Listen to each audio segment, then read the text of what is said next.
Hello guys, welcome back for another video of how to surface reset a Mercedes. Today I'm going to show you how to surface reset the Mercedes M-Class.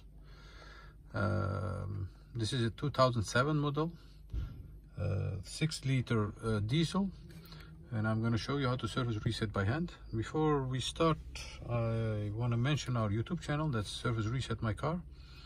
If you have any question, you can comment, you can ask them on the comment area. And you could really help us by subscribing to our channel, and if you like our videos, use the like button please. Okay, before we start, the ignition is turned off. We turn the ignition on to first position like this. For important is that the clock shows the odometer. You can go through the menu with the left side of the steering wheel. That's it. We have to get the odometer over here. Once you are here and the ignition is in the first position, you press 3 times the R button, 1 2 3, repeatedly after. Okay, once you get that, you get the alternator value. The car doesn't start, so the value of the alternator is 12.4. okay, once you are there, we're gonna use the left side and the right side of the steering wheel. We have to go into the surface menu.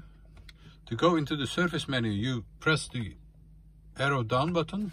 Once you are there, you can scroll down with the plus and minus button on the right side of the steering wheel. 1 2 3. Once you are there, this is the confirmation. The confirmation button is another button. It's not this button, but that button. You press that once and it says full surface. I did a full surface, so I press that again to confirm, and as you can see, the surface has been reset.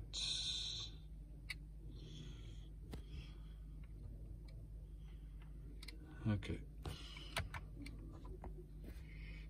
full surface. Okay, thanks for watching. If you have any questions, ask them on the comment area, and subscribe to our channel if you like our videos. Thanks you. See you next time. Bye bye.